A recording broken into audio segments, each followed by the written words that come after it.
Hare Krishna. So what did you discuss in our previous class?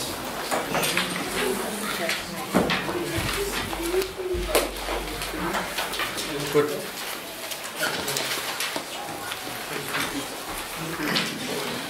This course is called as Bhakti Sastri course contains 4 books. Which are the books?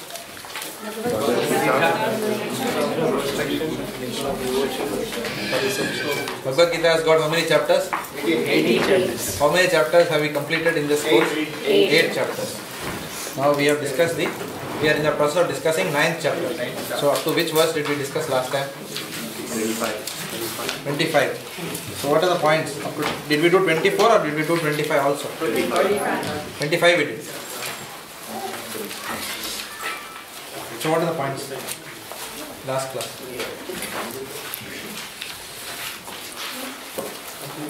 Remember last class?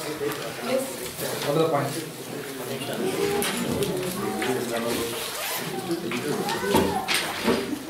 We spoke about the 3 divisions of Mahatma, Kritina and the Jnanis.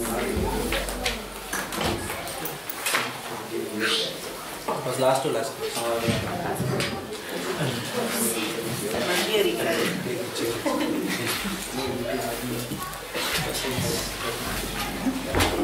Good try. Right. Okay, Karun Prabhu will share with us what we discussed in the previous class. Trying to recall that conversation you were having with him. Okay. About the bogus processes. So what did we discuss here? Not to chastise. We can only make a favorable environment. We can't push someone to become Krishna. And relationships are the most important part in any sort of preaching, and with love only we will be able to make the other person understand consciousness. We also discussed about how people who follow Vedic system in order to achieve heavenly planets will keep going to heavenly planets and coming back without being able to make further progress into the spiritual world.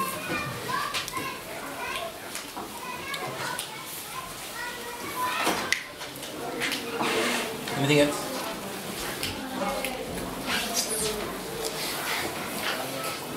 One week is a long time.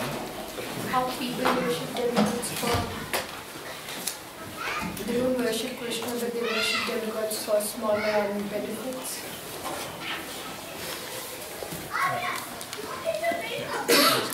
What is it? Lord protects the Ananya Bhaktas who are exclusively devoted to Lord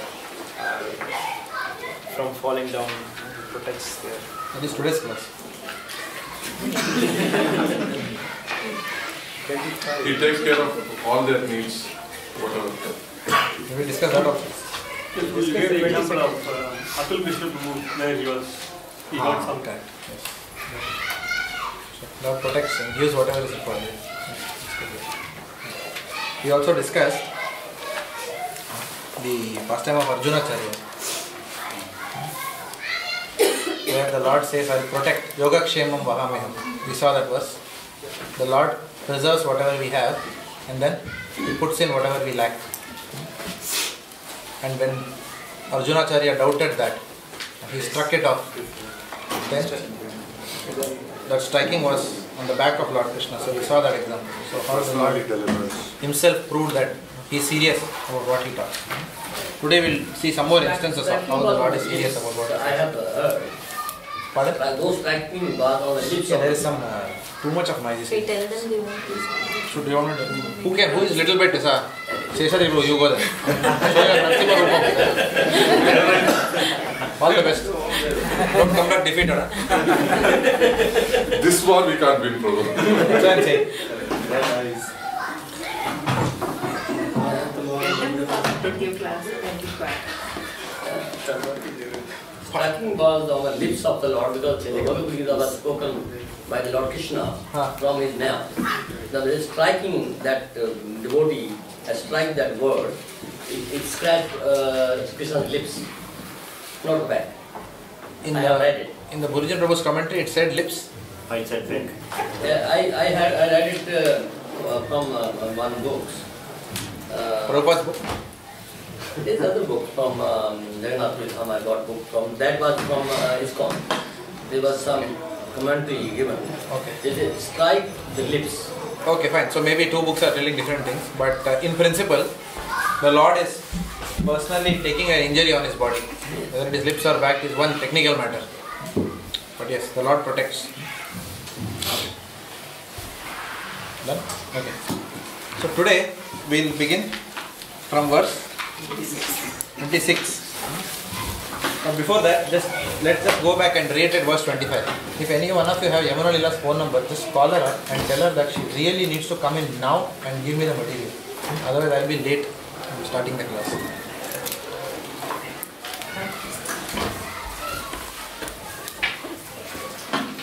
And also Bhagavad Gita also. Both are there with her. Okay, let's go to 25.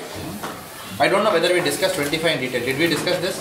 I don't remember having discussed it. So let's do this one. We have discussed that. We have discussed. Those who worship the demigods will take birth among the demigods. Did we discuss this one? We discussed? We have discussed in detail. Yes or no? You don't know.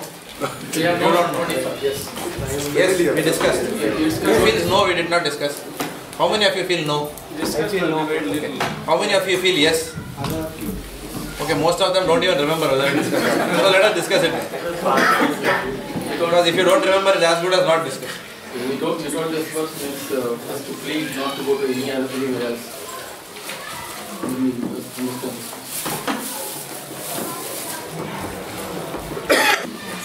Those who worship the demigods will take birth among the demigods.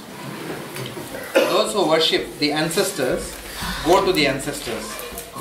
Those who worship hosts and spirits will take birth among such beings, and those who worship me will live with me. Ashi Prabhu, you want to read? If one has any desire to go to the moon, the sun or any other planet, one can attain the desired destination by following specific Vedic principles recommended for that purpose, such as the process technically known as Darsha Purnamasha. These are vividly described in the fruitive activities portion of the Vedas, which recommends a specific worship of demigods situated on different heavenly planets. Similarly, one can attain the Pitta planets by performing a specific yajna. Similarly, one can go to many ghostly planets and become a Yaksha, Raksha or Pishacha. Pishacha worship is called black arts or black magic. There are many who practice this black art and they think that it is spiritualism. But such activities are completely materialistic. Similarly, a pure devotee who worships the Supreme Personality of Godhead only achieves the planet of Vaikuntha or Krishna Loka without a doubt. It is very easy to understand through this important verse that if by simply worshipping the demigods one can achieve the heavenly planets, so by worshipping the Pittas, Pittas achieve Pitta planets, or by practicing the black art achieve the ghostly planets, why can the pure devotee not achieve the planet of Krishna or Vishnu? Unfortunately, many people have no information of these sublime planets where Krishna or Vishnu live, and because they do not know of them, they fall down. Even the impersonalists fall down from the Brahma Jyoti. The Krishna conscious movement is therefore distributing sublime information to the entire human society to the effect that by simply chanting the Hare Krishna mantra, one can become perfect in this life and go back home, back to Godhead. What are the points here?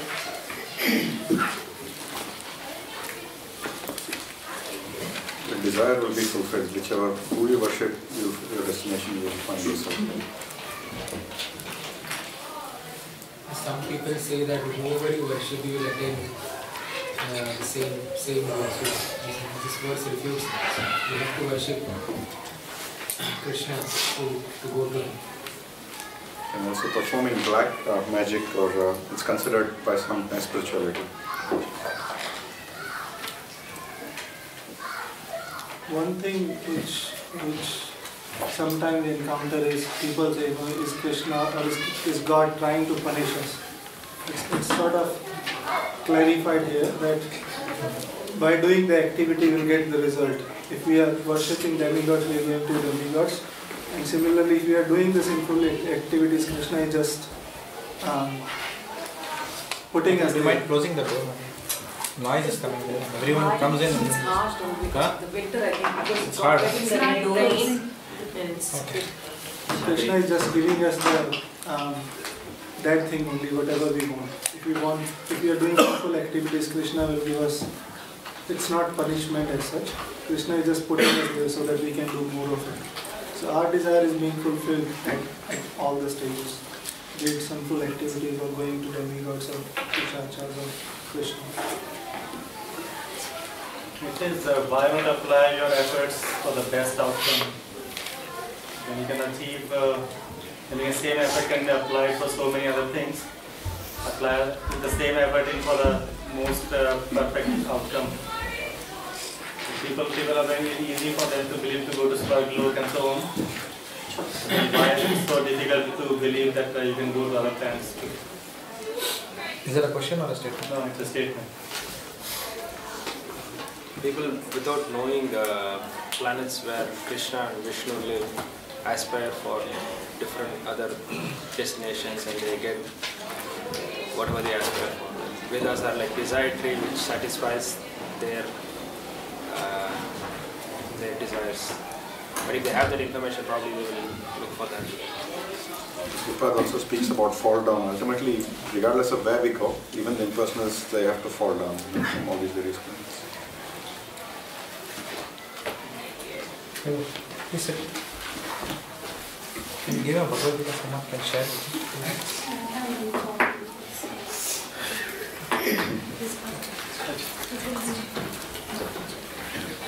Okay, so in the Chaitanya Charitamrita, please come on. In the Chaitanya Charitamrita, it is clearly mentioned, Ekali Ishvara Krishna Arasava Bhritya. What do you mean by Bhritya? Servant. The only person who can be called as the Supreme Personality of Godhead is Lord Krishna. Thanks. All others are His servants. That should make it easy on someone. Ekali Ishvara Krishna Arasava Bhritya. Now most of mankind does not know this principle at all. I met someone yesterday.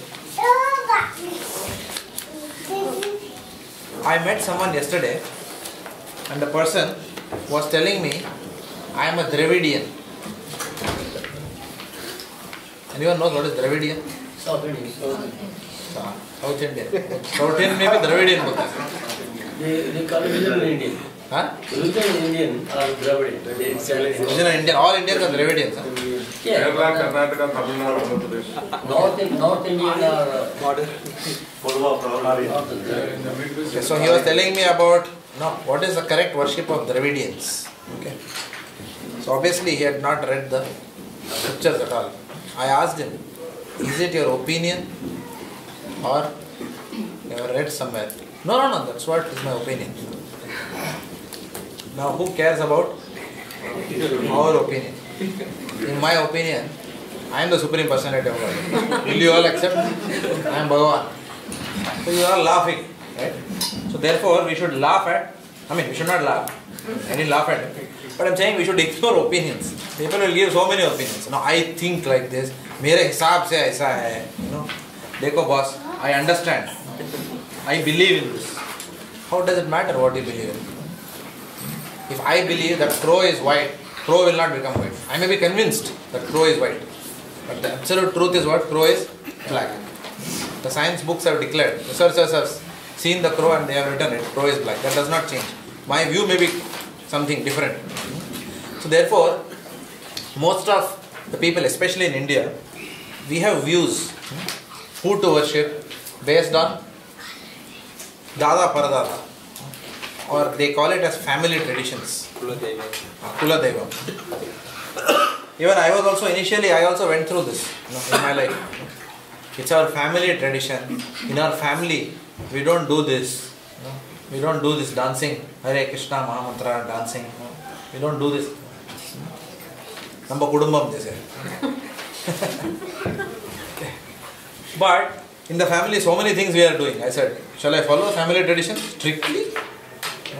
Suppose in your family, somebody is breaking all the 4 regulative principles: illicit sex, intoxication, meat eating, and gambling.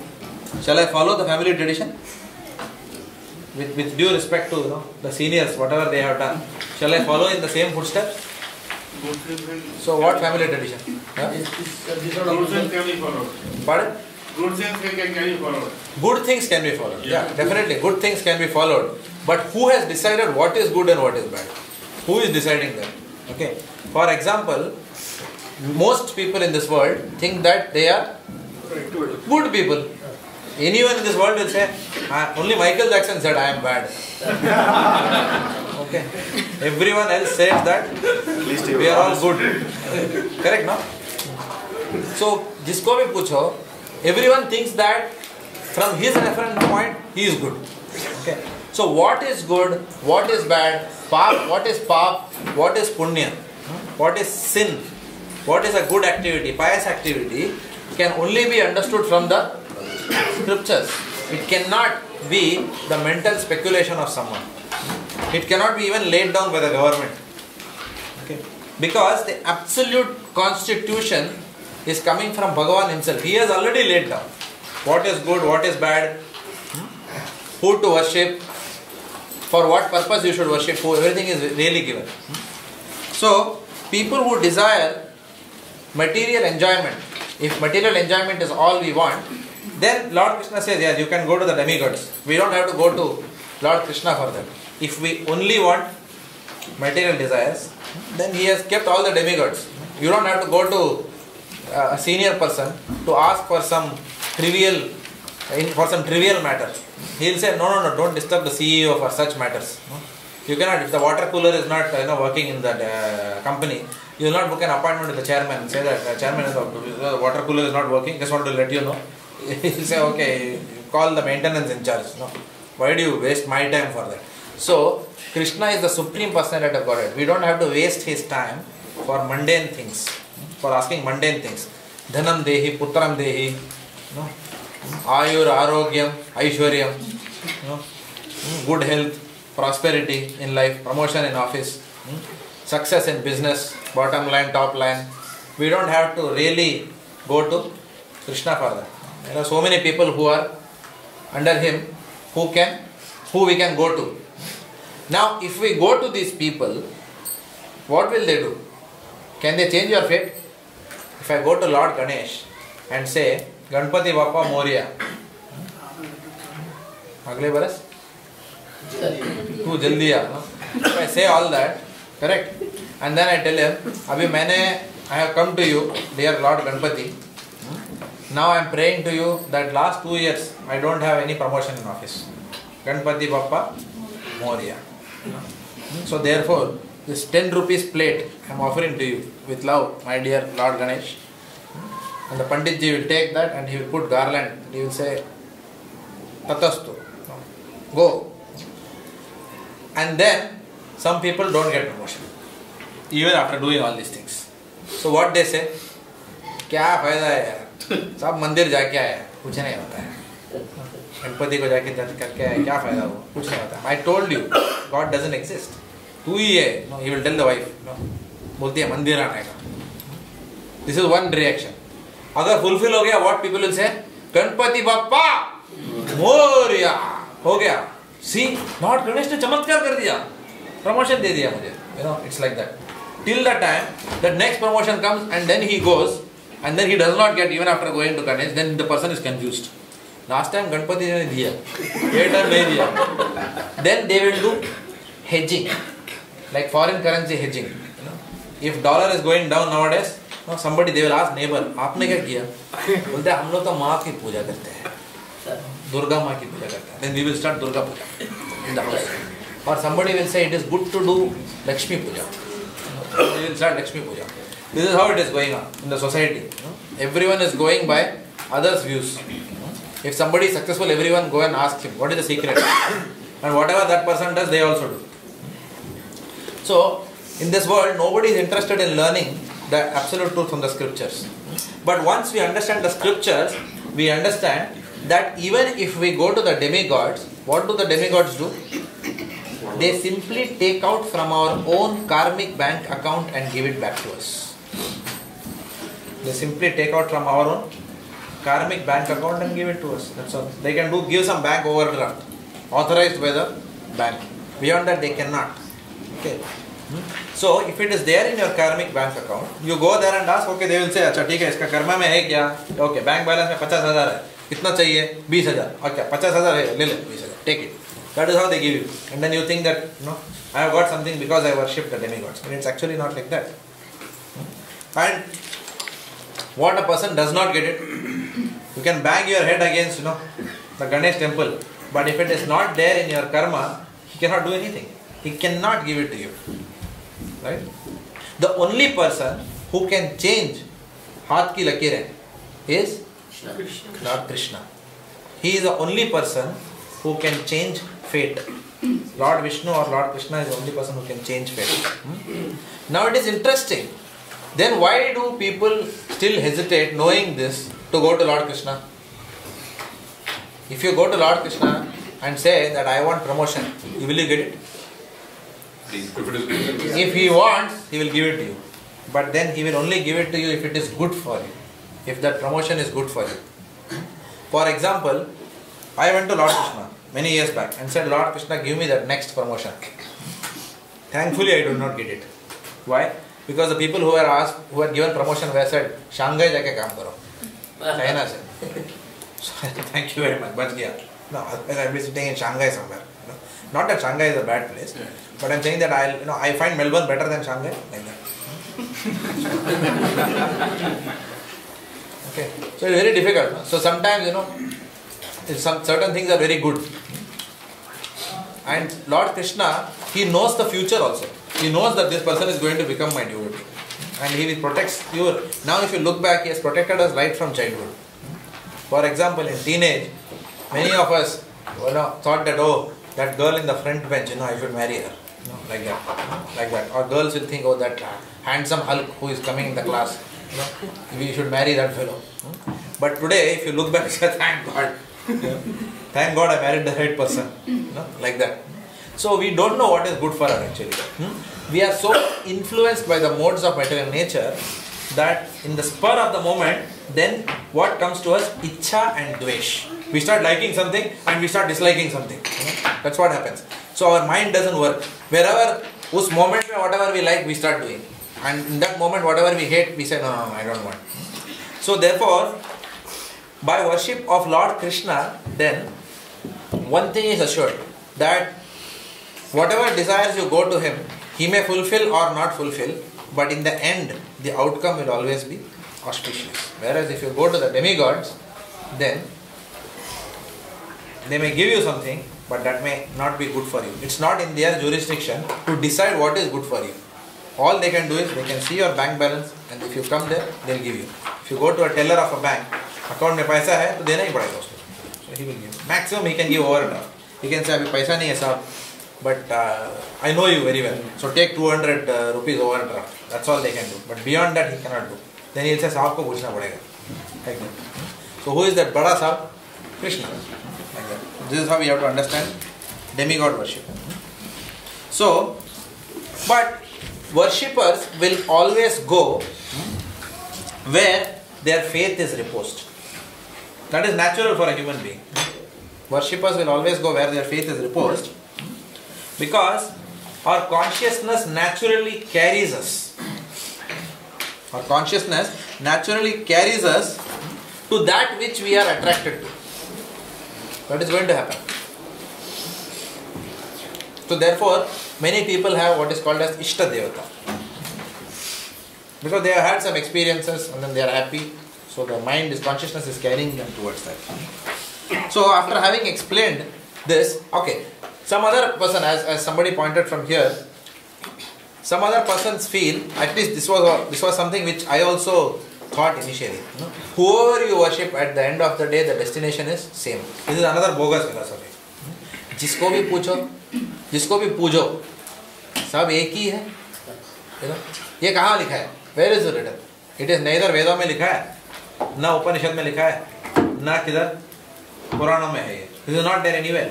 This is just something. It's a very catchy statement. That's all. When I was in Japan, then Kaunteya Prabhu had come to my house.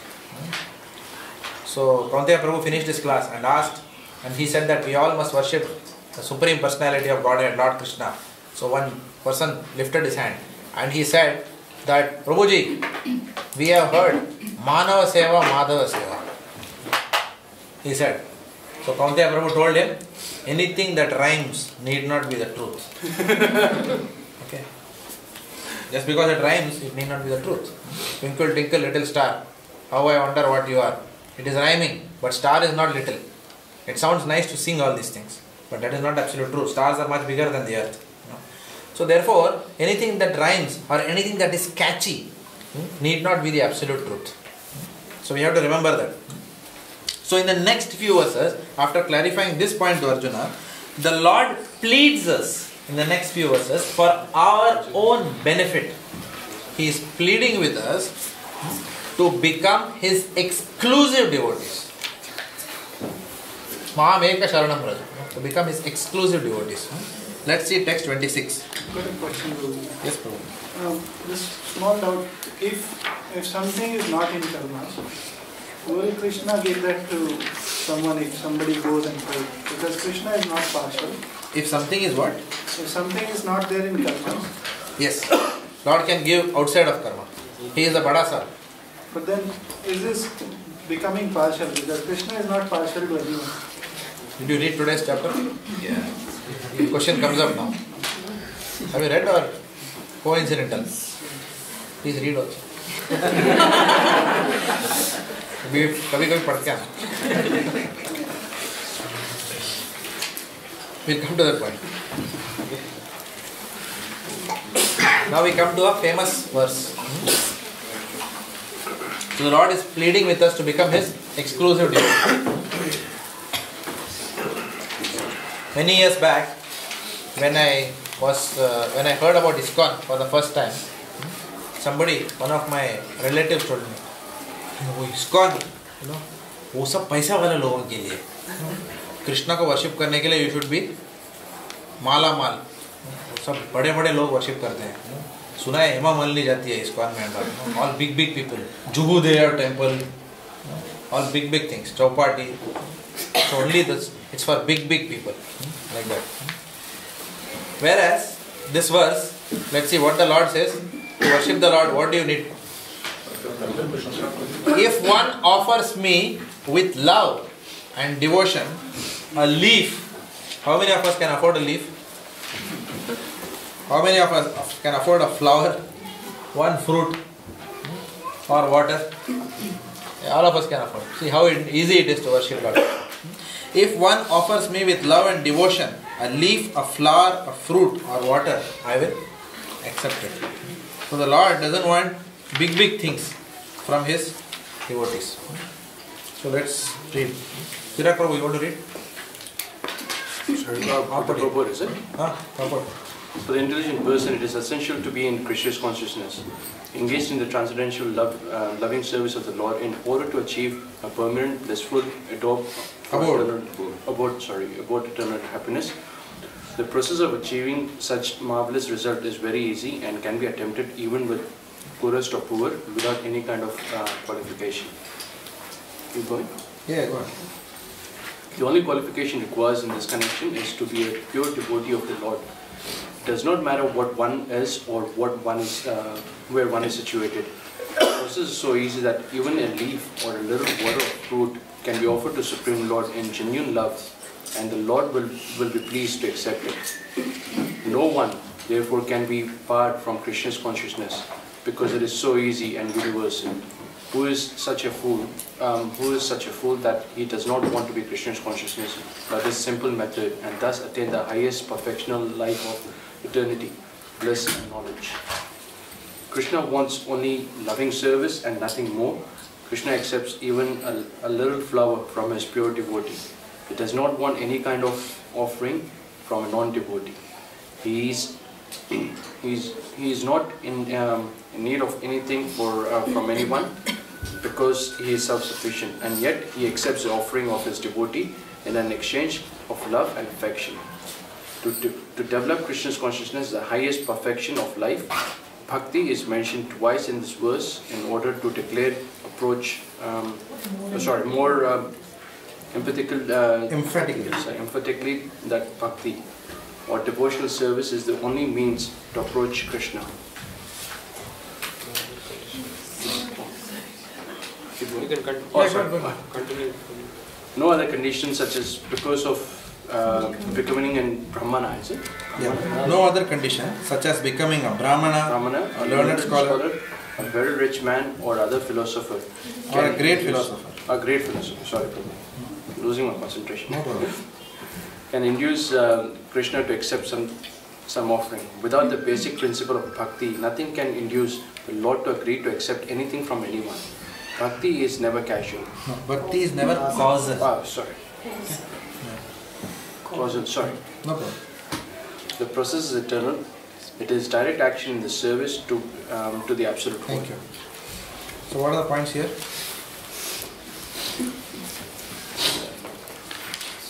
Everything is given by Krishna.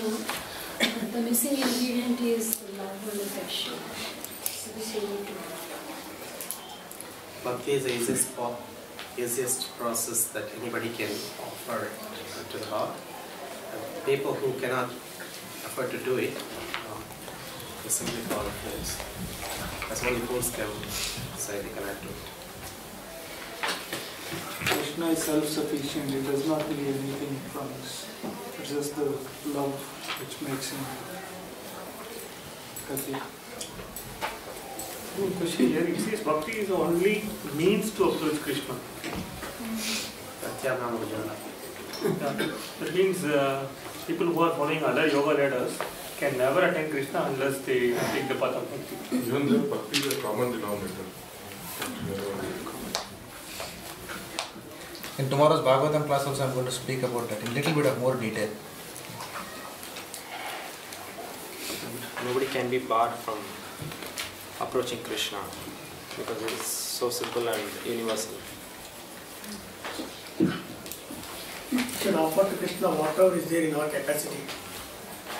If we are rich and we offer only leaf, it doesn't look like so. According to ability. Huh? According to one's ability, he has to do it. Correct. If you have more, you have to. Yeah. Devamit Maharaj once made a very interesting point that Krishna doesn't look at what you are giving him, Krishna looks at what you are holding back. This is what I was told many years back when I was in Japan. One devotee came to me, Krishna Janmashtami is coming. So I told him how much donation should I give. I was thinking what to do because it was my first international visit. And when you are in your first time you come abroad, then even when you go out for $1, you think, should I or should I not? 32 rupees that time it was. Of course now it looks a little bit foolish when you look back. But this is a typical behavior when a person comes new. So when I had gone there, I said, how many yen should I give? I asked. So he told me this statement. Krishna doesn't see what to give. He sees what you could have given, which you held back. Like that. Okay. So it is mentioned here that the word bhakti is mentioned twice here. There is one song which I heard many years back. Jagjit Singh has sung this song. It goes something like this. Sabse oche prem sadai. You have heard that song? Yeah. Usme then the next line is something I can't remember. Duryodhan ka meva tyaga. And what is the next line? Huh? Sadhu vidur ghar aayi. Sadhu vidur ghar aayi. Something. Okay. So, but the point is not about that, does it? Or whatever. That's all.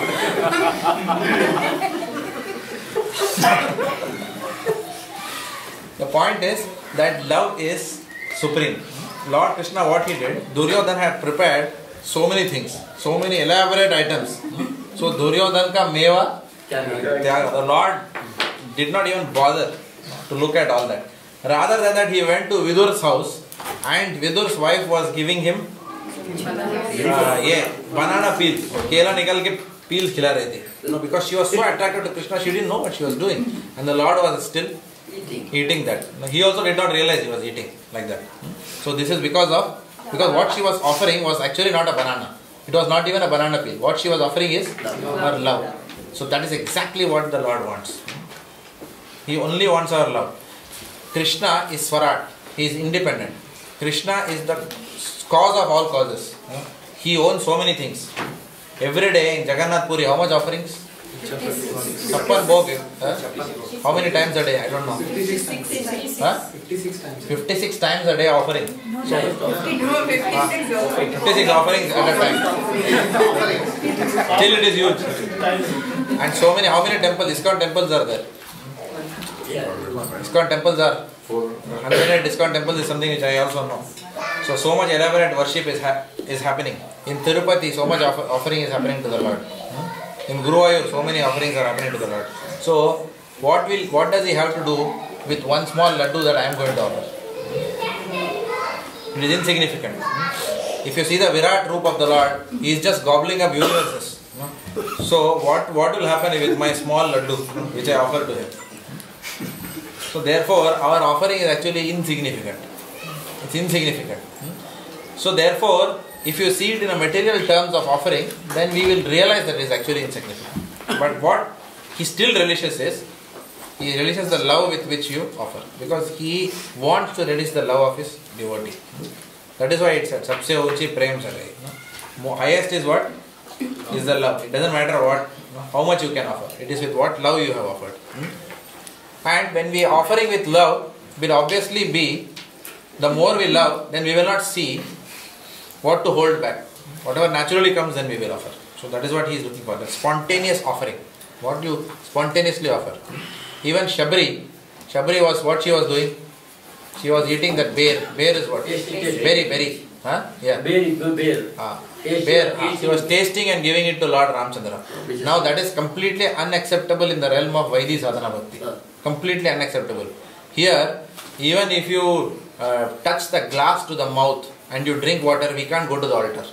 Bhaktiman Prabhu was telling me, Pani pina hai, upar se. Even if you have to drink water before you go to the altar, you have to drink like this.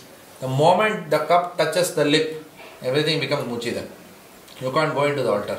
And then Shabri was biting and giving to the Lord. Even if you read Radhanath Swami Maharaj, I don't know whether in the journey home this is mentioned, but Radhanath Swami Maharaj, when he was very young, he met Ghanshyam Baba. Ghanshyam Baba took the spoon, he used to put it in Radhanath Swami Maharaj, he used to show it to the deities, put it in Maharaj's mouth. Again he will dip the same spoon in the food. Again he will show it to the deities. Again he will put it in Maharaj's mouth. It was going on like that. So there you cannot say, Hare, Shiv, Vishnu. This is not Vaidhi Bhakti. This is the realm of spontaneous love. So the Lord accepts that also. So it doesn't matter. Ultimately, the whole idea of Vaidhi Sadhana Bhakti is to go to Raganuga Bhakti. The whole idea of offering as per the injunctions is to be able to offer spontaneously anything. Like that. Okay. So, the other point is demigod worship. Since we are talking about the Devi Devatas, demigod worship is very elaborate. It requires elaborate sacrifices to worship the demigods. And there are a lot of intricate rules for worshipping the demigods. Also, you need a lot of paraphernalia for worshipping the demigods. You need trained priests, trained brahmanas who will chant the Vedic mantras. You need a lot of ghee, which is very difficult to obtain here, as well as so many other ingredients which we cannot easily obtain. You have to do all that. Whereas Lord here says, Patram Pushpam Phalam Toyam. So it's very easy. Nothing, you don't need anything to worship Lord Krishna. Simple process. The key point which is being made here is that the demigods are pleased by the offering, whereas Lord Krishna is pleased by the devotion. Demigods are pleased by the offering, and whereas Lord Krishna is pleased with the devotion in which something is offered. He doesn't see the offering. Now this is very difficult to understand, especially when we are very conditioned, we cannot understand this. I remember in my childhood, I was very fond of receiving gifts on my birthday. So I used to cry and make my father's life difficult, if my birthday is not celebrated. Because I know if I celebrate my birthday, then I'll get gifts from my friends. So immediately I'll be waiting. Sab log jaane ke baad gift kholne ka hai. And then I used to love seeing, geometry box was given, pencil box, all these things. Somebody would give a gun, some toy. So I was very happy after my birthday. So one day, one of my neighbors, he came. And I used to think, ye kya gift dega, wo kya gift dega. I was very small, must be in 2nd standard or something. So he came and gave me an apple and a pencil. My God, even today I remember that. Then imagine, even today I remember. I was so disappointed. I said, kya yaar, apple diya mere ko birthday ka. What will a child do with an apple? First of all, children don't like apples. One apple and one pencil. I couldn't even relate. Kya hai? It's not even related. Even today, it has gone so deeply into my mind. Aisa kaisa gift de sakte ho? Apple or pencil. So therefore, for a conditioned soul like me, it's very difficult to satisfy me with gifts. But Krishna is easily satisfied. Patram pushpam phalam toyam. If you give him apple, he is very happy with love. Okay. So the essential ingredient in that is bhakti only. Now this bhakti, it is mentioned, is not invoked at the time of offering. This bhakti process starts right from the time you take the car to Coles to buy for the Lord. Does it make sense? So, when devotees go and buy vegetables or when they buy fruits or cherries, devotees are very scrutinizing. Why? Because the Lord is going to eat it. Right? So that is a consciousness. Or if you plant a tree, then while planting the tree itself, which will bear fruits, which you will offer to the Lord, the love component starts from there. Right? From the time you till the land. Like that. So love is not only something which manifests towards the end point. Just like, in management parlance, quality begins right from the project conceptualization stage. Quality doesn't mean, after testing. Usually people think that quality is testing. No. Quality begins right from the 0th stage of the project. And quality is built everywhere.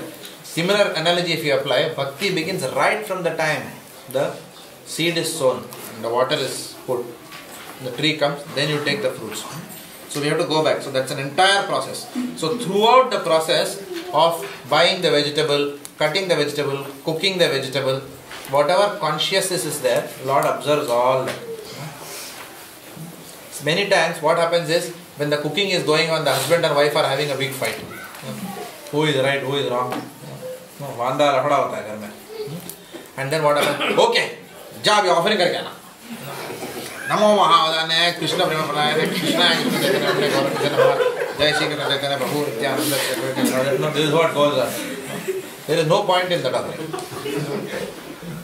There is absolutely no point in that offering. You might have prepared 10,000 things, but if you are fretting and fuming and panting and shouting and yelling, don't you know I am busy in the morning in the kitchen, so many things I have to do, and then you go Namo Mahavadane. And the Lord is thinking, hey, kya ho raha hai? मैंने बोला क्या? मुझे कुछ नहीं चाहिए. Correct? He doesn't want anything. He only wants. तो सिर्फ क्या चाहते हैं? क्योंकि उनका स्वागत प्रेम से हो.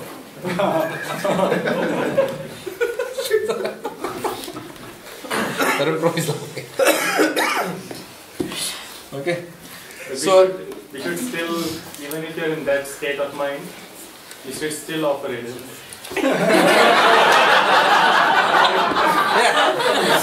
Still offer it. If you still offer, then not offer. Because he will say, मैंने क्या गलती की? मेरा खाना क्यों बंद कर? Yeah, it is better to offer for our own purification. Because unless we offer and eat, that gussa will also not come down. That mentality of Vanda will also not come down. That will also to go down. So therefore, under any situation, akama sarva kamo va moksha kama udariti. Ivarena bhakti yogena yajjata purusham param. Under any circumstance, worship the Supreme Personality of Godhead. Okay? Things can only be better after that. In fact, Krishna is so wonderful that because you know that you have to offer to the Lord, then immediately while cooking itself, okay, abhi jhagda nahi, baad mein karte hain. Later on we'll sort out whatever issue. First let us offer the bhoga, baad mein kuch bhi karte hain. So that thing is constantly we are reminded, because Krishna is the center of the house for a devotee. For a non-devotee, what is there in the front room? TV.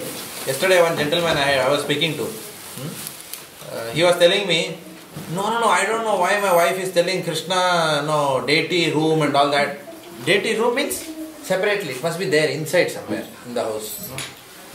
In fact, I remember I told you in Toronto when I went, somebody said, हमारे घर में भी हम लोग भी कृष्णा को worship करते हैं. बोला अच्छा, किधर है आपका भगवान? He took me to some bedroom. Then I said, किधर है भगवान? And एक मिनट खोलता तो cupboard, the pant is hanging from there, and inside that trousers are hanging उधर भगवान है नीचे, trouser के नीचे, smelling his socks all the time. So that's not the way we keep the Lord. The Lord should be in the center of the house, first of all, not where banyan and other things are kept. तो अंदर है भगवान उसके अंदर. And I have to look like this. किधर है भाई आपका भगवान? So therefore, devotee means what? The center of the room. Where the television is there, the altar is there. Like that. So this is important. So the preparation for offering begins right from the time that we think of offering to the Lord. Not only at the time of offering. Burijan Prabhu writes that it is our bhakti which gives the Lord the appetite to eat. That was a very profound statement. First time I heard this. It is our bhakti which gives the Lord appetite to eat. For example, if Mia and Bibi ka jhagda ho gaya, then do you have appetite to eat? खाने का ही नहीं है मेरे को, मेरा भूख मर गया. No, somebody will say like that. Whereas अगर प्यार से, मैंने आपके प्यार से गाजर का हलवा बनाया, हाँ ठीक है, no problem. Like that. When you feel like eating, nicely served, like that. If anger is there, and even if you buy a sari for the wife, you'll say, yeah, last time you were complaining, that's why I got sari for you. Wife will say, hey, I don't want your sari. Because even as human beings, the husband does not really want, what husband is looking for from wife is what? Love. And similarly, wife is also looking from husband is love at the end of the day. All other things are immaterial. That's why you may even find that a poor family, a couple from a poor family can sometimes be happier than a couple from a wealthy family, where the husband is giving ornaments and diamonds to the wife, but not giving his time and affection to his wife. Whereas a person who is very poor, he is helping the wife all the time and washing the utensils. When the wife is vomited, then he cleans the house, like that. So then that affection is there. Then there is something different, like that. So it's not about material things. Same concept we apply to Bhagavan also. Same concept. Lord is only looking for love, not material things. Because we are His Amsh, we also look for love in our relationships, like that.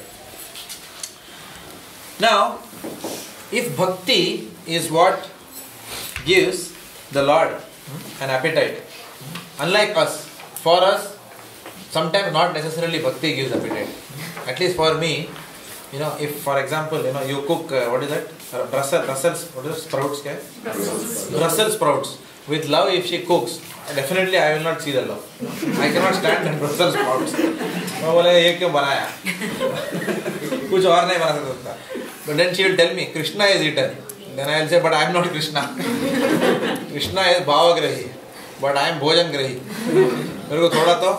I want taste for my tongue, because I am a conditioned soul.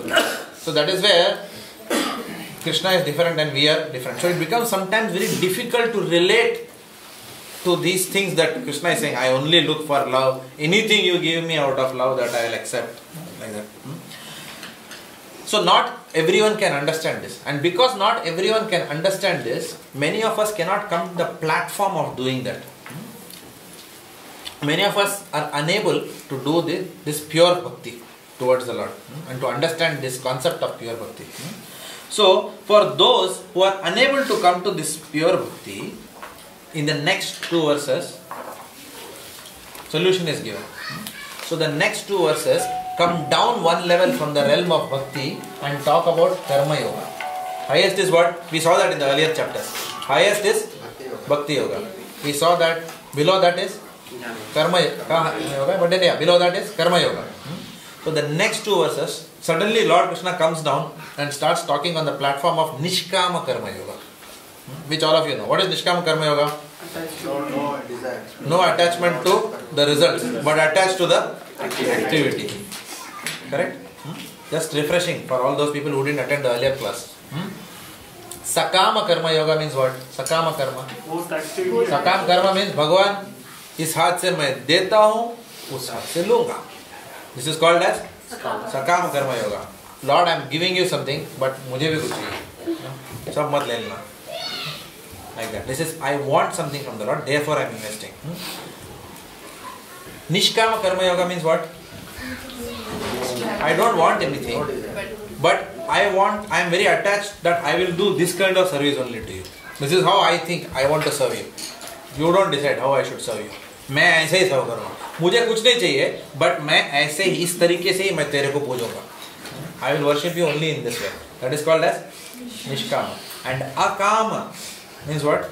Akama means you want me to do toilet cleaning, I will do toilet cleaning. You want me to sit in the temple and give Bhagavatam class, I will give Bhagavatam class. Right? You want me to go and do book distribution, I will go and do book distribution. Use me as whatever you want. I am your slave. This is Akama. So there are different platforms. So in the next two verses, Lord comes to the platform of Nishkama Karma Yoga. For those people who cannot have that spontaneous bhakti. Twice it is mentioned, no? Bhakti in this verse. Patram pushpam phalam toyam yome bhaktya prayachati tad aham bhakti upahritam asnami prayatam. Do bar, this is the only verse where bhakti comes twice. Like that. So for people who can't come to this platform of bhakti, then the next two verses. What is said? This is also a key memory verse. Yat karosi yat asnasi, yat juhosi dadasi yat, yat tapasyasi kaunteya, tat purushva madarpanam. Very famous verse. Whatever you do, this is Nishkama Karma Yoga.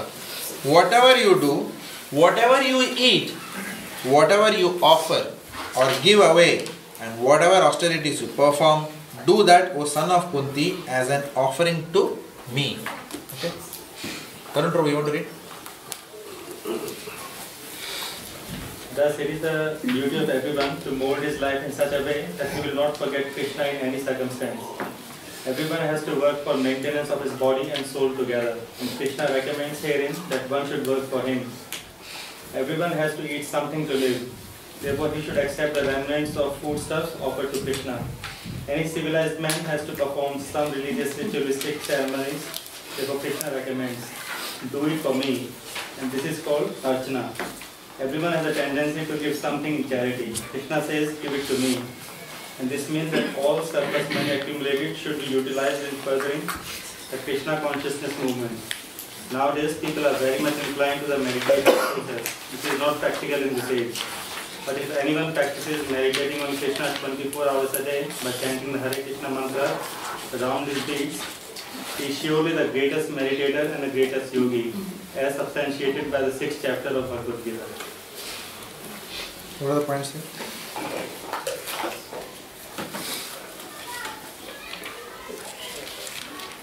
Always remembers Krishna and never forgets him is a great. One who always remembers Krishna and never forgets him is a great.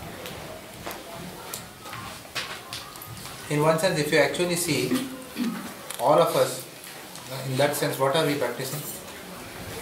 In one sense, yeah, Bhakti Yoga, but we are more what?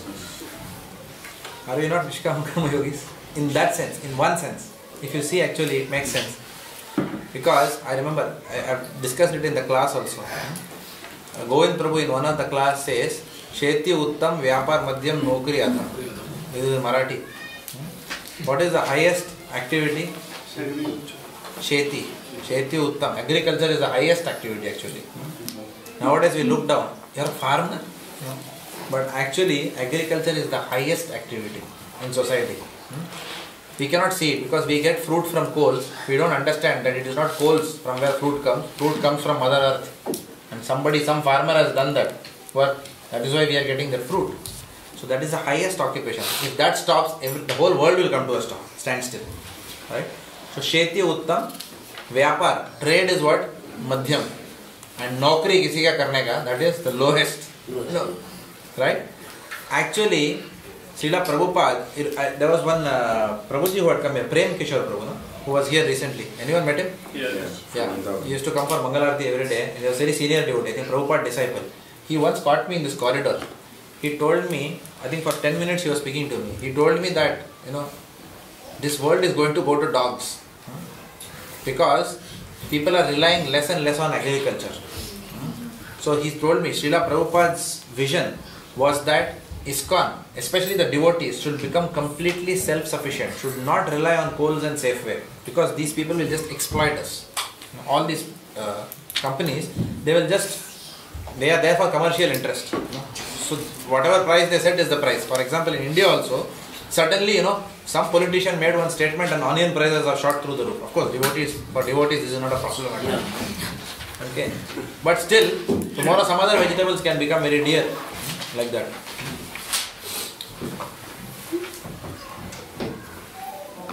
Lost my point. Self-sustaining. Yeah. So, the Prem Kishore Prabhu was telling me that more and more ISKCON devotees should leave their jobs in these cities, working for third class people, under third class people who are not self-realized, and build their own self-sufficient communities. And I thought that was wonderful. Actually, if you look at it, what do we need in life? We need food actually. What else do we need? All others are just for our pride we need. Zarurat nahi hai. We can live in 1-bedroom kitchen. We will not die. We can live in 2-bedroom apartment. We will not die. Right? All others, big house, swank cars, branded t-shirts, these are all man ka andar. Because we want prestige. But actually we don't need all this for happiness. For happiness what we need? We need adequate rest, good food in our stomach. Everyone will agree this? Correct? And we need some fun also. So we can have farm communities, we can play good sports, right? We can eat nicely, we can rest nicely, and we can worship the Supreme Personality of Godhead. When you actually take a step back and you think like that, especially our conversation, sometimes we discuss how frustrating this material world and the corporate life is. If you actually think it's like a breath of fresh air, when you think like that, why can't we do the simple thing? All devotees pool in, buy a big piece of land, cultivate and live happily, cooperating with one another and take care of each other. We eat organic products, we will not even have health problems. But no, I will be in this country and I will work for the bank. This is a problem. Right? So therefore, it is very difficult for us to serve the Lord directly. The Lord only wants Patram Pushpam Palam Toyam. But what I am saying is that, oh Lord, I understand Patram Pushpam Palam Toyam, but I have my own way of offering you that Patram Pushpam Palam Toyam. Instead of doing agriculture and offering you the fruit and leaf, I will go to office because that is where I want, because I want a visiting card which looks very good. Technical director, so and so, chief executive officer. I want a designation. I will work for that company. Whatever salary they give me, from there I will go to Coles and buy fruits and then I will offer you. Bhagwan bolte hai, wo to earth mein mil raha hai, directly karna and offer it to me. So, are we not in that sense Nishkama Karma Yogis if you actually think about it? We want to serve in our own way. We are too attached to the activity. I will go to office and through that income only I will serve you, my dear Lord. No? So we are too attached to the way that we want to. We are too attached to our occupations in that sense. So suddenly when I was reading this, I was thinking, my goodness, Prem Kishore Prabhu was right. Actually, it looks like we are all in one sense, attached to the activities that we are doing. So in this verse, Nishkama Karma Yoga is Nishkama Karma Yogis are being addressed by the Lord, who are very attached to the specific work that they perform. So therefore, for such Nishkama Karma Yogis, Lord Krishna is saying, whatever you are doing, do it as an offering to me. If you really have to go to that office and work, at least then go there and do that work as an offering to me. This is the second level, not first level of it. I had a question on that point, Prabhu. Okay, just hold that question. I'll just finish this when you ask. So, what we do is, we first perform the activity and then we say, Krishna, results ले लो. वो भी full result नहीं. इतना होता है उतना दूंगा. Mortgage भी तो करना है. सब तेरे को दूंगा तो mortgage कौन भरेगा? That's reality. Our mind is that is reality. But Krishna did not tell us to come to Australia and take mortgage. Correct? He did not force us. हम अपने मर्जी से आए. Krishna did not say we should buy more than one house for reverse gearing. एक घर ठीक है, अभी है ना, अभी बस हो गया. अभी काय को 10 घर और 15 mortgages. And then you are thinking house prices will go up or will go down. Like that. Interest rates will go up. My goodness, what will happen? Tarnet में railway line डाला क्या नहीं? Government ने. These are actually, why are we worried about whether government is putting railway line in Tarnet or not? Why I am worried? Because then my mind, I have imposed that misery on my life. Nobody told me. I imposed because my mind wants. So I impose something and then I am thinking, अरे बाप रे, हो John Howard आएगा तो railway line आएगा और Julia Gillard will come and railway line will come. Actually, it is irrelevant to my life. What I want actually is what? Peaceful rest, good food, right? And something to sustain. But we have complicated our lives. It is we who are complicated. Lord has not complicated. Negative gain is a trap. Pardon? Negative gain is a trap. You first pay, but you are saving 40%, 30%. You are paying 60% to get a 30% later stage. Later stage. Yeah. And if you get it, you don't get it, you may die by the before. Correct. Big trap. I never believe in that. But दिल है कि मानता नहीं. They're doing it. I said, look, you're foolish. Yes. You know, they say, oh, हमको save. But still we will all do. मेरा काम बंद हो जाएगा. हाँ? मेरा काम बंद. उनका काम बंद हो जाएगा. This is how we are trapped in a big network of business. We are trapped. Don't worry about that. Only worry about wise people. We can talk after. Okay, point is taken. So yes, same thing. Yes, so all this reverse and forward gearing not required for happiness. But somehow, we get trapped in all this. Complicate our life. One point here is, are we trying to put this as a negative? Because if we can use this for the service of Krishna, I mean, I know it can be a trap as well. But then, if we try to leave the things just because they're bad, so that means we are trying to make things negative. Okay, so if we really think like that, then what we should do is, Prabhuji, you are paying so much tax. Okay, can you donate all that tax for food for life? ऐसा भी तो सोच सकते हैं. Why we are saying that we should only buy a house and then save the tax? But we will not think like this. Can we? How many of us can give, all our tax? Suppose we are paying 20,000, 30,000 tax. Can we give it to the Lord and save the tax? Not a bad idea. 6,000 पे करते हैं. हाँ? 2,000 बचाने के लिए 6,000 पे करते हैं.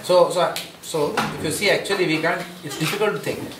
Actually, the standards for sannyasis is that sannyasi should only have a danda and kamandalu in hand. Yeah.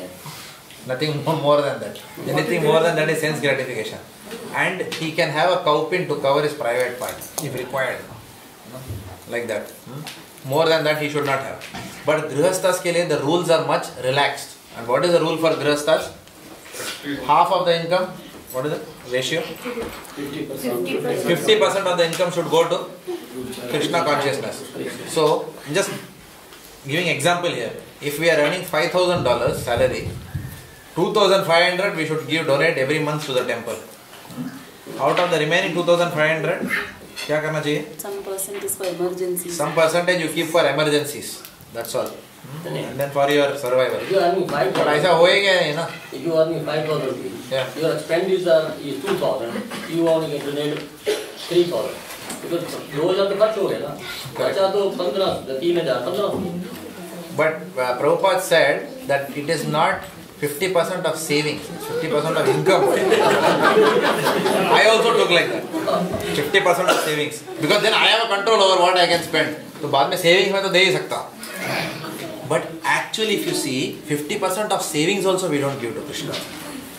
50% क्या? 25% of savings also we don't give. You know, when someone asks, Prabhuji, $1 a day, $2 a day, so $5 a day karna padega, $2 bas ho gaya. No, we actually think like that. I am also in that league. So it's very, very difficult. If you actually see, the standards are very high. So therefore, that is called as Bhakti, spontaneously giving to the Lord. Now we are talking about Nishkama Karma Yoga platform, to attach to activities, like that. Okay. So the Lord says, whatever you are doing, do it as an offering to me. So we perform the activity first and then we surrender the fruit to Krishna. Whereas in Bhakti it is quite different. In Bhakti, we first surrender to Guru and then do the activity itself. Guru Maharaj, what kind of occupation should I do? Now in modern day, Guru Maharaj will not answer also, because he knows our mind. All we will go and ask him, Guru Maharaj, should I work with ANZ Bank or should I go to Commonwealth Bank? This is the kind of question we will ask. We will not ask Guru Maharaj, what profession should I adopt? Just to keep my body and soul together. No? Guru Maharaj, I have got an offer from another telephone company, which is contracting me, it is giving me 20% more salary. So Guru Maharaj, can I accept it or should I not accept it? These are the kind of questions we will go to. No? The Guru Maharaj will. So already you have decided that you will do contracting. On top of that, you have already gone for the interview and taken the offer. Now finally you will ask Guru Maharaj, should I take or should I not take? No? Whereas in Bhakti, we first surrender to Guru and then we act. Like that. In which case, there is no distinction between the activity and the fruit. Whereas in Nishkama Karma Yoga, we have decided the activity. Only now we are asking about the fruits and we are deciding how much of those fruits should be surrendered to Krishna. So Srila Prabhupada confirms that this verse actually refers to Karma Yoga. It is technically different from Bhakti Yoga. So next verse, he describes the result of performing such Nishkama Karma Yoga. Which is verse number 28. In this way, if you perform this kind of Nishkama Karma Yoga, you will be freed from bondage to work and its auspicious and inauspicious results. With your mind fixed on me, in this principle of renunciation, you will be liberated and you will come to me. So even by performing Nishkama Karma Yoga, we will be liberated and we can go to the Lord. No problem. Kar sakte hai. So now, should we read this quickly? Mahesh Prabhu, express.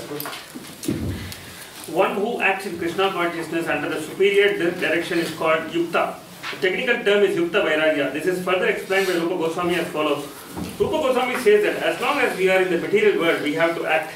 We cannot cease acting. Therefore, if actions are performed and the fruits are given to Krishna, then that is called Yukta Vairagya.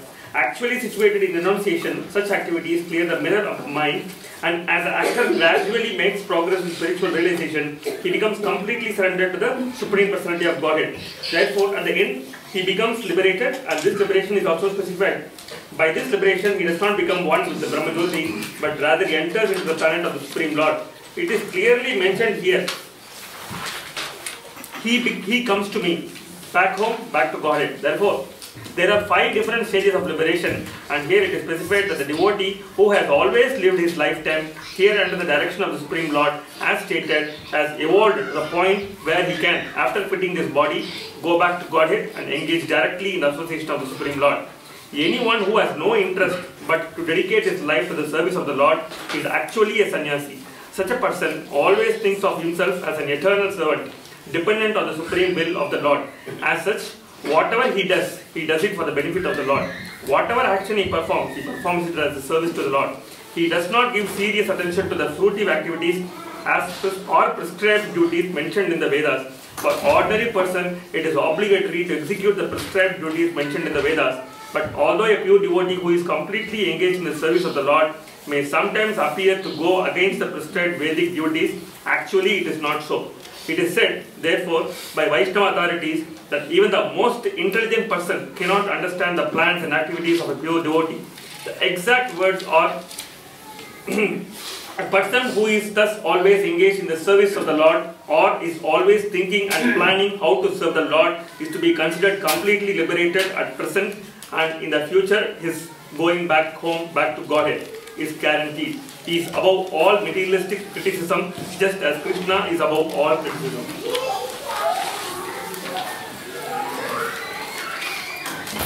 Other points here?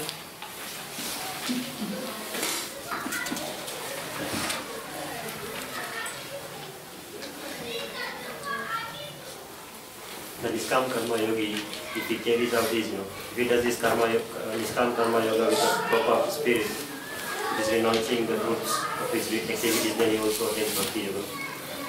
Eventually. Yeah. Eventually he will come to the platform of Bhakti. So that is why initially we have to give as per the, we perform all the activities as per the Vaidhi Sadhana Bhakti. Because eventually that will lead us to spontaneous devotion.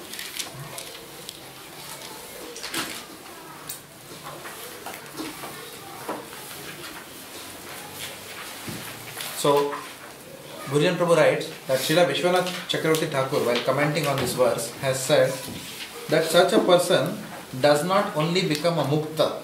Mukta means what? Liberated from material activities. But such a person becomes vimukta. Vimukta means what? He actually comes to me, comes to the Lord, goes to the Lord. Everyone who is liberated doesn't mean that he has attained the personal abode of the Lord. Because people who are in Brahman layer are also liberated from the cycle of birth, disease, old age and death. Right? But they cannot be called as vimukta. Vimukta means person who has attained the abode of the Lord. So these people, Nishkama Karma Yogis, eventually will come to that platform.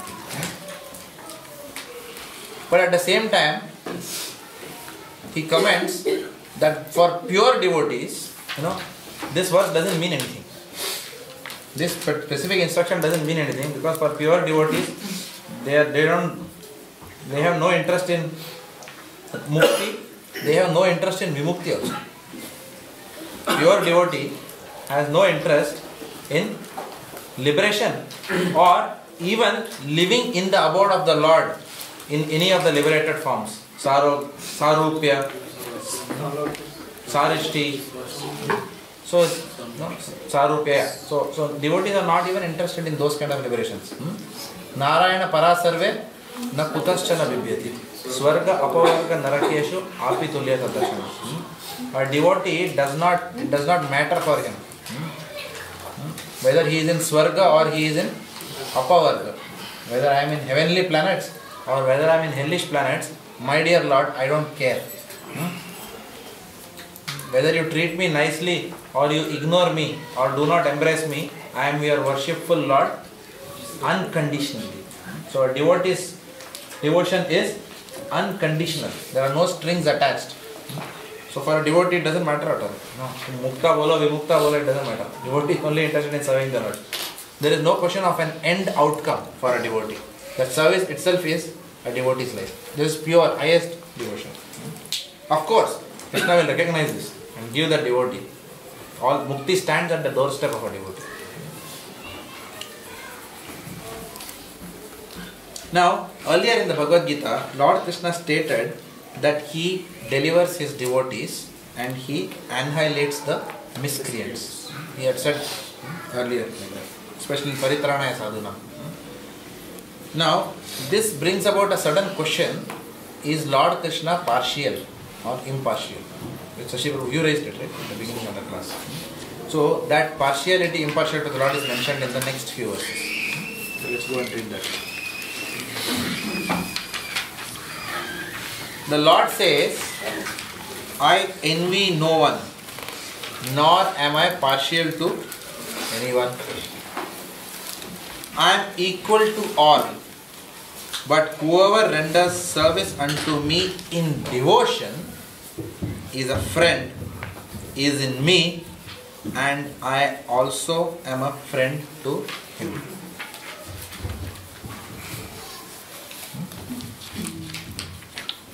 Big purport here. I don't know whether we will have time to read this. So let me just give you the gist. Because all of you have already read and come, so it doesn't matter. Even if you don't read it. Right now? How many of you have not read and come? Well done. Please read and come. So in this verse, the impartiality of the Lord is mentioned. The Lord Krishna here is compared to a rain in this verse. It is said when rain falls on the ground, some trees produce bitter fruits, whereas some other trees produce sweet fruits. Okay. So the Lord nourishes all these trees equally. The Lord does not differentiate like that. This is a nice example Prabhupada gives.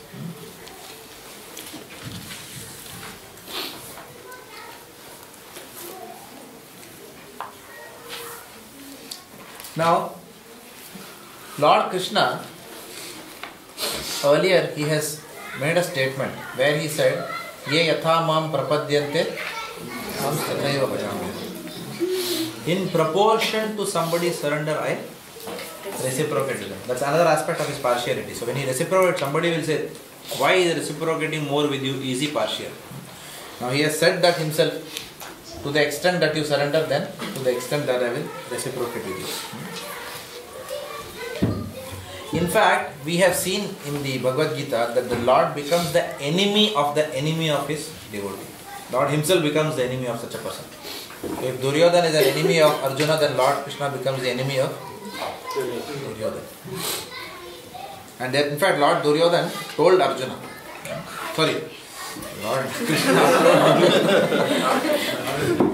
Lord Krishna told Duryodhana, he said, anyone who is envious of the Pandavas is my enemy.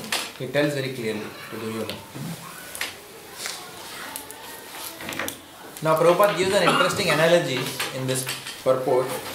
He says the relationship of the Lord and the devotee is very special. Now the next few verses talk about the intense relationship of the Lord with his devotee. So hear carefully.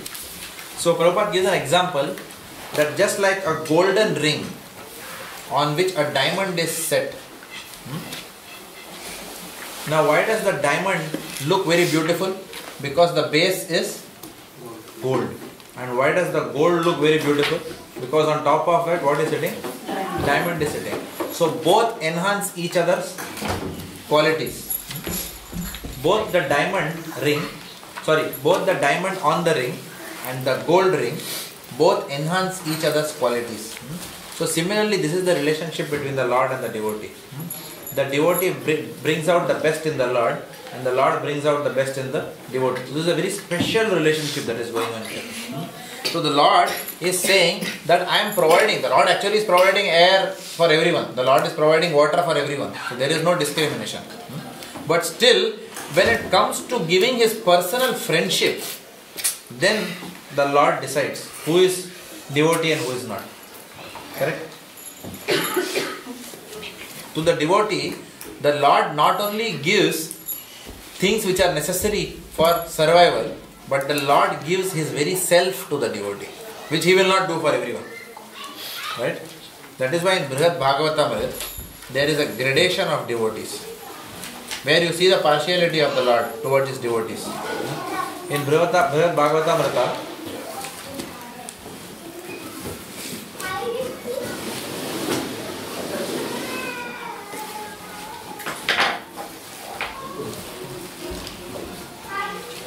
over? Close the door. In Brihad Bhagavatamrita, there is a clear gradation of devotees which is given. At the lowest end is one Brahmana, then there is king, then there is Indra. Then Indra sends to, I think Brahma or someone. Yeah, Brahma. Brahma sends to Shiva. Shiva sends to Prahalad or someone. Prahalad sends to Hanuman. Hanuman refers to Pandavas. Pandavas refer to Uddhava. Uddhava refers to gopis, and out of all the gopis, Radharani. So there is a gradation. Who is the recipient of, who is the maximum recipient of the mercy of the Lord? All are recipients of the mercy of the Lord, but still there is a gradation, you see, in the Brihad Bhagavatam. Because the mellow is very different. And Gopalakrishna Prabhu very beautifully explained how the Lord, on Radhashtami lecture in the evening, he was saying, how the Lord performed the pastime to show to Yashoda mother also that more dear, to more special, more mercy than you, I am giving to Radharani. She is even more special than Yashoda Mata. Like that. And he told a very interesting pastime also. So that means there is something special the Lord does where there is a gradation between one devotee and another devotee. So in that sense, yes, he is partial. But in terms of giving opportunities to everyone, in terms of giving food, shelter, clothing, he is impartial. We had this topic in the 7th canto of Bhagavad. Yeah. This was an essay topic, and we had a question also when Yudhishthir Maharaj questions Narad Muni. And then it is explained that Yudhishthir Maharaj was wondering that how the Lord Shishupal was just giving bad words to the Lord, but how he allowed his soul to merge into him. And that time this whole point had come out that the Lord is so impartial that even to his enemies he gives Sahityam. Yeah. That's a good point. So Srila Prabhupada gives the diamond and the gold example also here. Now, if the question can be asked, if this is the relationship between the Lord and his devotee, if Lord Krishna personally maintains and cares for his devotees, even if the devotee were to perform a heinous act, an abominable act, will Lord Krishna protect and purify his devotee? That can be a question which can be asked. So, some discussion is there on this aspect. How the Lord, the devotee is so dear to the Lord that even if he performs a heinous act, still the Lord does not leave his devotee to perish like this. This is again, it's not a key memory verse, but it's one of the important verses. It's called as the Sudurachara verse. Let's read it. Even if one commits the most abominable action, if he is engaged in devotional service, he is to be considered saintly because he is properly situated in his determination. Now we should read this verse very carefully. Let us all just meditate on this verse. Very, very important verse. Especially from Vaishnava relationships point of view. Okay? Mataji, you read. Subiksha Mataji. The word Sudurachara used in this verse is very significant, and we should understand it properly. When a living entity is conditioned, he has two kinds of activities. One is conditional, the other is constitutional. As for protecting the body or abiding by the rules of society and state, certainly there are different activities, even for the devotees, in connection with the conditional life, and such activities are called conditional. Besides these, the living entity who is fully conscious of his spiritual nature and is engaged in Krishna consciousness or the devotional service of the Lord has activities which are called transcendental. Such activities are performed in his constitutional position and they are technically called devotional service. Now, in the conditioned state, sometimes the devotional service and conditional service in relation to the body will parallel one another. But then again, sometimes these activities become opposed to one another. As far as possible, a devotee is very cautious so that he does not do anything that could disrupt his wholesome condition. He knows that perfection in his activities depends on his progressive realization of Krishna consciousness. Sometimes, however, it may seem that a person in Krishna consciousness commits some act which may be taken as most abominable or socially or politically. But such a temporary fall down does not disqualify him. In the Srimad Bhagavatam, it is stated that if a person falls down but is wholeheartedly engaged in the transcendental service of the Supreme Lord, the Lord being situated within his heart purifies him and excuses him from that abomination. The material contamination is so strong that even a yogi, fully engaged in the service of the Lord, sometimes becomes ensnared. But Krishna consciousness is so strong that an occasional fall down is at once rectified. Therefore, the process of devotional service is always a success. No one should deride a devotee for some accidental fall down from the ideal path. For as explained in the next verse, such occasional fall downs will be stopped in due course as soon as a devotee is completely situated in Krishna consciousness.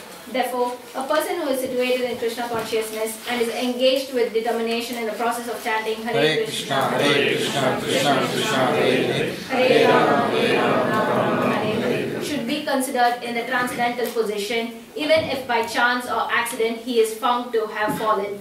The words Sadur Eva, he is saintly, are very emphatic.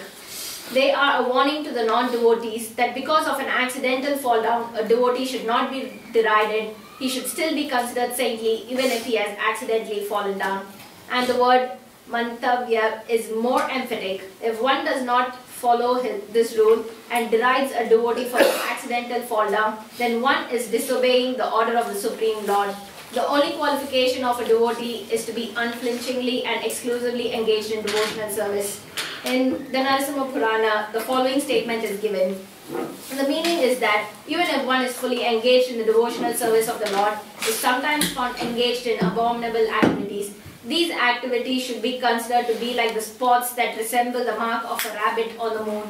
Such spots do not become an impediment to the diffusion of moonlight. Similarly, the accidental fall down of a devotee from the path of saintly character does not make him abominable. On the other hand, one should not misunderstand that a devotee of transcendental devotional service can act in all kinds of abominable ways. This verse only refers to an accident due to the strong power of material connections. Devotional service is more or less a declaration of war against the illusory energy. As long as one is not strong enough to fight the illusory energy, there may be accidental fall downs, but when one is strong enough, he is no longer subjected to such fall downs as previously explained. No one should take advantage of this verse and commit nonsense and think that he is still a devotee. If he does not improve in this character by devotional service, then it is to be understood that he is not a high devotee. It's very powerful purport of Prabhupada. So therefore, this is a very important point to understand. It is not impossible to see people falling down from bhakti at all levels. We may see brahmacharis falling down, we may see grihasthas falling down, we may see sannyasis falling down. But such a fall down is never permanent. Such a fall down is never permanent. It may take some time, but it is not permanent. From our eyes, it may be a long time, but it is never permanent. So, the process of bhakti is being glorified here. How powerful this process of bhakti is. In fact, in the 6th canto of Srimad Bhagavatam, you can note down, 6th canto, 1st chapter, 15th verse. There is an interesting verse which says, Kechit Kevalaya Bhaktya Vasudeva Parayana Agham Dunvanti Katsanyena Niharam Eva Bhaskara. What does it mean? It means that it is only the process of devotional service which can uproot the weeds of sinful reaction in such a way that it will never resurface. Suppose you remove some weed and you don't do it carefully, something will be stuck and again it will come. Or if there is an infection in the body, if it is carelessly removed, then that infection will resurface. Correct? If cancer is not completely removed from the body, all the cancerous cells, even one thing is left, it could resurface. But bhakti is so powerful that it uproots the weeds of sinful action. It does not even say it uproots the weeds of sinful reaction. It says it uproots the weeds of sinful action. It's not that पापों का प्रायश्चित हो जाएगा भक्ति से, पाप करने की इच्छा भी चली जाएगी. Does it make sense? It's not only about reaction, it's about action. So bhakti uproots the weeds of sinful action in such a way that it does not recur. फिर कभी आएगा ही नहीं. And example is given, Agham Dhunvanti Katsanyena Niharam Eva Bhaskara. What is Nihar? Sun. Sorry, Bhaskara means sun. Bhaskara means sun. The rays of the sun, the way it dissipates the fog, completely fog chala jata hai when sunlight comes. In that way, the process of bhakti can remove all the contaminations within the heart. Lust, anger, envy, greed and pride. All these things will go away. When we start chanting, Hare Krishna, Krishna Krishna, Hare Hare, Hare Ram, Ram Ram. Sab chala jayega. Very powerful verse. Maybe you can If anyone interested, you can buy it. Not part of this course, but on your own. If you want to prepare yourself for better preaching, you can. Very nice verse to quote. 6.1.15.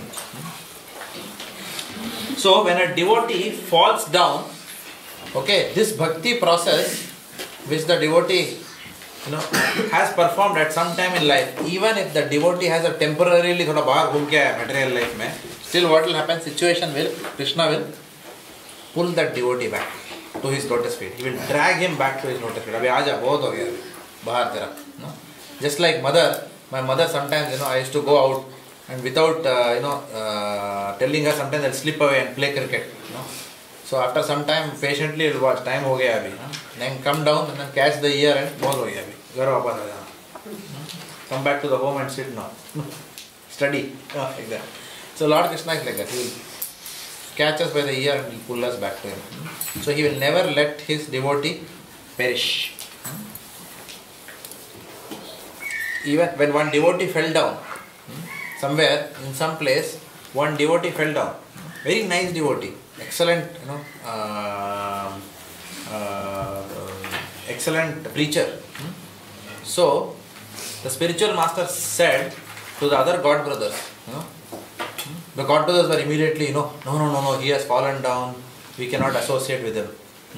But the spiritual master made a very nice statement. He said, one of my soldiers is injured in the battlefield of this world. Will you leave him alone to die? He asked. It's a very profound statement. One of my soldiers is lying wounded. He tried his best to fight Maya, but temporarily he is wounded. So will you leave him alone to die and just criticize him? No. What kind of fighting? You don't know how to fight. Look how you are injured. Will you criticize him? What will you do as a devotee? You will help him and pull him back. So with that one sentence, he completely turned around the perspective with which we should look at this situation. Like that. This is the glory of a great saintly person, an Acharya, who can immediately bring the Shastric perspective into an otherwise bewildering situation. Like that. However, so the process of bhakti is great. The devotees are very merciful. They will bring back the person. However, it doesn't mean that because Agam Dhunvanti Kalsanyena Niharam Eva Bhaskara, matlab theek hai yaar, chalta hai, thoda aur ऐश करता है. We cannot have that kind of mentality. कुछ भी करो, at the end of the day, chanting तो कर ही रहे हैं ना, तो चलते हैं. थोड़ा मस्ती भी करते हैं लाइफ में, थोड़ा chanting भी हो जाएगा, सब कुछ तो ठीक है. It doesn't work like that. Because committing sinful activities on the strength of the holy name means that we will not have access to the benefits that the holy name gives. Holy name will always give us benefits. What goes away? Our accessibility to that. For example, if I have $50,000 in the bank, but the bank has put a moratorium or what do you call that as? A freeze on my accounts. I can't. Kuch income tax audit ho raha hai. I really can't have access. I have that money is mine only, but I still can't access it. So if we do offense, this is I think the 7th offense or something. Committing sinful activities on the strength of the holy name. Namnad balad yasyahi papa buddhir. Then we cannot be called as a serious devotee, because again and again you are going and doing the same activity on the strength of the chanting of the holy names. So here Lord Krishna's words glorifies the strength of the process of bhakti. It is such a wonderful process that nobody can fall down permanently. But still, even after hearing this, somebody can ask a question. बोलेगा ये सब तो बराबर है भाई. But फिर भी जो आदमी गिर गया, a person who has fallen down, a person who is Sudurachar, who has fallen down, how can I ever see that person again as a saintly person? Somebody can ask that question. What is the answer? It will be discussed in the next class. अगली किश्ती में देखेंगे हम लोग आप. In the next class we will see. So next 2 verses talk about it. It's brilliant. It's really brilliant. Prabhupada's purports are brilliant. Gurujan Prabhu's commentary is so nectarian. If anyone wants, you can go to surrendering unto you and then have Gurujan Prabhu's commentary. Such a beautiful insight he has given. What is it? Surrendering unto me. Every time. Okay. So any questions thus far? So we'll take questions because we have some 2-3 minutes. Obviously, I can't go to the next verse because we need an intense discussion. So next week we'll complete the chapter. Yes. Here it says that a pure devotee cannot. Oh, hold on. We have not finished the class. We have just asked, are there any questions? A devotee can act in all kinds of abominable ways. I don't understand what kind of abominable ways a devotee. Which sentence you are saying? This last paragraph. Last paragraph. Yeah, on the other hand, one should not misunderstand. On the other hand, one should not misunderstand that a devotee in transcendental devotional service can act in all kinds of abominable ways. What kinds of abominable ways? I don't understand this word is applying to a devotee who is acting in such a way in devotional service. A person who is, so Prabhupada is saying that a devotee can, so one should not misunderstand that devotee means a license to act in all kinds of abominable ways. That's what Prabhupada is saying here. Is it clear? Sorry, what is your question? The mother is just asking what are the abominable activities? What are all the abominable activities? I mean, I don't understand that. Yeah. For example, abominable activity is running away with somebody else's wife. It is an abominable activity. Breaking the 4 regulative principles. These are all abominable activities. Correct? So a devotee can also, it can happen even in a congregation, so many things can happen. Okay? But Krishna will bring back that devotee. Even if the devotee thoda baahar jaake aisa stray karta hai, then barabar pakad ke he will bring him back like that, into his lotus feet. The Krishna will not allow the devotee to perish at any cost, because Krishna will always protect the devotees. There was an example you mentioned of Chaitanya Mahaprabhu is to pull one devotee. Krishna. When he used to go from Bhattahari camp, Mahaprabhu went and personally caught him and then brought him back. Like that. For that he had to declare a war on those people. They did some black magic, And then Mahaprabhu finished all of them and brought his devotee back. When we do Chaitanya Charitamrita, we will discuss that. Chaitanya Mahaprabhu. What is it? Maharaj also has a similar pastime that when one of the brahmacharis was very dear brahmachari, and then he went to the temple, he particularly asked for the brahmachari. So because of some politics activity, he left the temple. So Bhaktivedanta Maharaj said, I won't open the temple. He was supposed to open the temple. I said, I won't open the temple till he comes. So all the brahmacharis went to him. He was doing some watch repair. Very good example. Sorry. But in the Chota Haridas pastime, but Chaitanya Mahaprabhu, why he let him to die? Yeah. So Chota Haridas did not die, first of all. Die is a very material way of describing. Chaitanya Mahaprabhu wanted to uphold the principles of what it is to be a brahmachari and a sannyasi. Because the Lord has to give extreme examples. So Lord gives an example. Lord is absolute. So he will give examples both ways. On one hand, he will give an example where a devotee is committing the abominable activity and the Lord can still pull him back. On the other hand, Lord is also giving an example that beyond a point I will not tolerate. And then what can happen to that devotee? So Chota Haridas he rejected, and then Chota Haridas went and apparently committed suicide. But immediately what happened? The Lord, he showed the 400 form of Chota Haridas. It was not a mundane suicide like people do when business mein loss ho jata hai. It's not like that. This is a different kind. So the Lord delivered Chota Haridas. And also here we understand that the Lord, that the Bhattaris are doing some black magic and tricking Kala Krishna Das. So he knew that it is not so much of his free will, but it is because of the luring and of the black magic of the Bhattaris that Kala Krishna. And with Chota Haridas it was with free will that he was associating with the movement. Yeah. Did you get that?